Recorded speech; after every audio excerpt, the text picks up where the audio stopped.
வணக்கம். நம்ம எல்லாரையும் பத்தி தெரிஞ்சுக்க ஒரு சூப்பரான அலசருக்கு தயாரா? ஒரு நிமிஷம் யோசிச்சு பாருங்க. நீங்க, நான், நம்ம எல்லாரும் இந்த உலகத்துல வெறும் சாதாரண மனிதர்கள் மட்டும் இல்ல, தொடர்ந்து மாறிக்கிட்டே இருக்கிற ஒரு பிரம்மாண்டமான உலகளாவிய கதையில நாம ஒவ்வொருத்தரும் ஒரு ஆக்டிவ் டேட்டா பாயிண்ட். நம்ப முடியலையா? ஆமாங்க, மக்கள் தொகைங்கிற மாபெரும் கடல்ல நாம எல்லாருமே ஒரு துளிதான். வாங்க இதுக்குள்ள கொஞ்சம் ஆழமா போலாம். இன்னைக்கு நாம பார்க்க போற விஷயங்கள் இதுதான். நம்ம அறிவியல் நம்மளை எப்படி கணக்கெடுக்கறாங்க, பிறப்பு இறப்பு அளவீடுகள், நகரும் உலகம், அப்புறம் குறிப்பா நம்ம இந்தியாவின் எதிர்காலம். பார்க்க மலையளவு டேட்டா மாதிரி தெரிஞ்சாலும் கவலைப்படாதீங்க. இத ரொம்ப ரொம்ப சுலபமா ஈஸியா புரியற மாதிரி ஒரு ஜாலியான பயணமா மாத்தப் போறோம். சரி, முதல்ல நம்ம முதல் பகுதிக்கு போலாம். நம்மை பற்றிய அறிவியல், அதாவது நம்ம ஒட்டுமொத்த இருப்பையும் கண்காணிக்கிற அந்த அறிவியல் துறை என்னன்னு தெரிஞ்சுக்கலாம். சிம்பிளா சொல்லணும்னா அதுக்கு பேருதான் டெமோகிராஃபி, அதாவது மக்கள் தொகையியல். டெமோஸ்னா மக்கள், கிராஃபியானா விளக்கம்னு கிரீக்க மொழியிலிருந்து வந்த வார்த்தை இது. நாம எத்தனை பேர் இருக்கோம், எப்படி பரவி இருக்கோம், நம்மளோட கட்டமைப்பு என்னங்கறத பத்தியெல்லாம் தீவிரமா அனலைஸ் பண்றது தான் இந்த துறை. பிறப்பு, இறப்பு, இடப்பெயர்வு இதெல்லாம் காலப்போக்குல நம்மள எப்படி மாத்துதுன்னு ட்ராக் பண்றாங்க. இது வெறும் நம்பர்ஸ் கிடையாதுங்க, இது நம்மளோட கதை. இப்போ இதுல ஒரு இன்ட்ரெஸ்டிங்கான விஷயம் இருக்கு. வெறும் எண்களை மட்டும் பாக்குறது மக்கள் தொகையல், ஆனா நம்ம கலாச்சாரம், சுற்றுச்சூழல்னு பாக்குறது மானுடவியல். இது ரெண்டும் சேர்ந்த மானுடவியல் மக்கள் தொகையல் என்ன பண்ணுது தெரியுமா? அந்த எண்களுக்கு உயிர் கொடுக்குது. நம்ம சமூக கட்டமைப்பு நிஜத்துல அந்த டேட்டாவை எப்படி பாதிக்குதுன்னு ரொம்ப அழகா காட்டுது. அடுத்து பகுதி 2, மக்களை எப்படி எண்ணுகிறோம். இது கிட்டத்தட்ட ஒரு பெரிய தேசிய செல்ஃபி எடுக்கிற மாதிரி.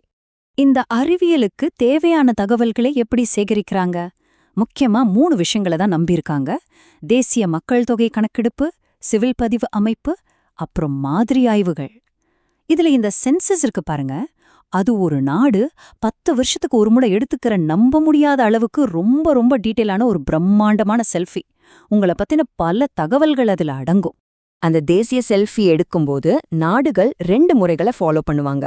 ஒன்னு டி ஜூரே முறை, அதாவது உங்களோட நிரந்தர முகவரியை வச்சு கணக்கெடுக்கிறது.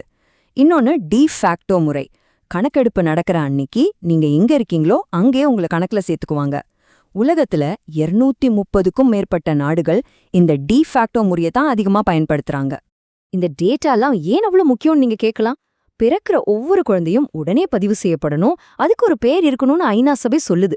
ஏன்னா கணக்கெடுக்கப்படுறதும் பதிவு செய்யப்படுறதும் வெறும் கவர்மெண்ட் ஃபார்மாலிட்டி கிடையாதுங்க, அது நம்மளோட அடிப்படை மனித உரிமை.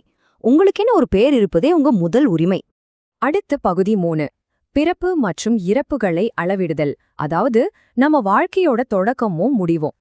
இந்த பிறப்பு இறப்பு விஷயங்களை அளவிடுறதுக்கு ஏகப்பட்ட ஷார்ட் ஃபார்ம்ஸ், அதாவது சுருக்கெழுத்துக்களை பயன்படுத்துவாங்க. சிபிஆர், சிடிஆர், டிஎஃப்ஆர்னு ஒரு பெரிய லிஸ்டே இருக்கு.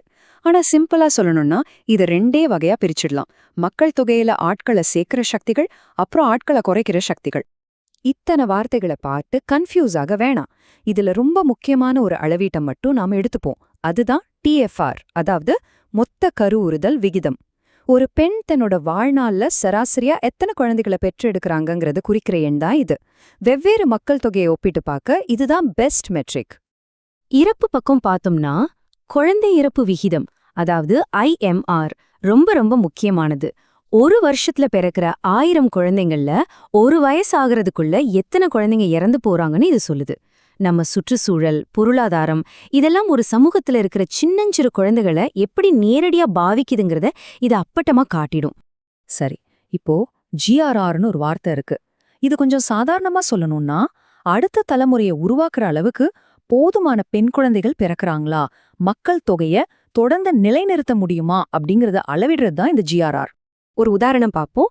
இந்தியாவோட 2011 சென்சஸ் படி 1000 ஆண்களுக்கு 940 பெண்கள் இருக்காங்க. இந்த ஒரு நம்பர் நம்ம முன்னாடி பார்த்த அந்த கருவுறுதல் மற்றும் இனப்பெருக்க அளவீடுகளை எவ்ளோ பெரிய அளவுல பாதிக்கணும் கொஞ்சம் யோசிச்சு பாருங்க. இப்போ பகுதி 4, நகரும் உலகம், பிறப்புக்கும் இறப்புக்கும் இடையிலான பயணம். டேட்டாவுல நாம எப்படி உள்ள வர்றோம், எப்படி வெளிய போறோம்னு பார்த்துட்டோம். ஆனா பிறப்புக்கும் இறப்புக்கும் நடுவுல என்ன நடக்குது? பிறப்பும் இறப்பும் வாழ்க்கையில ஒரு முறை தான் நடக்கும். ஆனா இடப்பெயர்வு, நீங்க உங்க வாழ்நாள்ல எத்தனையோ முறை ஊரு மாறலாம், வீடு மாறலாம். ஞாபகம் வச்சுக்கோங்க, நீங்க ஒரு நகரும் டேட்டா பாயிண்ட். மக்கள் தொகை தங்களுக்குள்ளேயே ரீடிஸ்ட்ரிபியூட் ஆகிறதுக்கு முக்கிய காரணமே இந்த இடப்பெயர்வு தான். இத மக்கள் தொகையாளர்கள் ரெண்டா பிரிக்கிறாங்க. நம்ம நாட்டுக்குள்ளேயே ஒரு ஊர்லேருந்து இன்னொரு ஊருக்கு போற உள்நாட்டு இடப்பெயர்வு, அப்புறம் நாடு விட்டு நாடு போற சர்வதேச இடப்பெயர்வு. பகுதி 5. இந்தியாவின் மக்கள் தொகை எதிர்காலம் ஒரு பரந்த பார்வை. இதுவரைக்கும் நம்ம பார்த்த விஷயங்களை வச்சு நம்ம இந்தியாவை அனலைஸ் பண்ணுவோம். இங்க முக்கியமான விஷயம் என்னன்னா, இந்தியாவோட மக்கள் தொகை இப்போ வருஷத்துக்கு 1.4% வேகத்துல வளர்ந்துட்டு இருக்கு. இது சீனாவோட 0.7% விட ரொம்பவே அதிகம். அதாவது உலகத்திலே அதிக மக்கள் தொகை கொண்ட நாடா மாறுறதுக்கான எக்ஸ்பிரஸ் வேகத்துல இந்தியா போய்கிட்டு இருக்கு. ஆனா இங்க ஒரு ஆச்சரியமான முரண்பாடு இருக்கு. மக்கள் தொகை வேகமா வளருது, ஆனா இந்தியாவோட ஒட்டுமொத்த கருவுறுதல் விகிதம், அதாவது TFR, உண்மையிலேயே குறைஞ்சிக்கிட்டு வருது. 2006ல 2.8 இருந்த விகிதம் 2010க்குள்ள 2.5 குறைஞ்சிடுச்சு. இது ஒரு இன்ட்ரெஸ்டிங்கான டேட்டா இல்ல? ஆனா இந்த குழந்தை பிறப்பு விகித குறைவு இந்தியா முழுக்க ஒரே மாதிரி இல்ல. பீகார், உத்தரப்பிரதேசம் மாதிரியான EAG மாநிலங்கள்ல கருவுறுதல் விகிதம் இன்னமும் அதிகமாவே இருக்கு. அங்கிருந்துதான் அதிக அளவுல பிறப்புகள் பதிவாகுது. அதனாலதான் இந்த குறிப்பிட்ட மாநிலங்கள்ல தாய்மார் சுகாதார திட்டங்கள் ரொம்பவே அத்தியாவசியமா இருக்கு. இப்போ நாம இந்த அலசலோட கிளைமேக்ஸ்க்கு வந்துட்டோம்.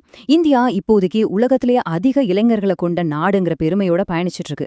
ஆனா 2030களில் இந்த தலைமுறைக்கு கொஞ்சம் கொஞ்சமா வயசாக ஆரம்பிக்கும் போது உலகத்தோட அதிக மக்கள் தொகை கொண்ட நம்ம நாட்டுக்கு என்ன ஆகும்? இப்போ நமக்கு சாதகமா இருக்க இந்த இளைஞர்கள் கூட்டம் ஒரு வயதான சமூகமா மாறும்போது நம்ம டேட்டா அளவீடுகள் எப்படி மாறும்? அது உங்களை, என்ன, நம்ம ஒட்டுமொத்த பொருளாதாரத்தை எப்படி பாதிக்கும்? இதை கொஞ்சம் தீவிரமா யோசிச்சு பாருங்க. இன்னொரு சூப்பரான அலசல்ல மறுபடியும் சந்திப்போம்.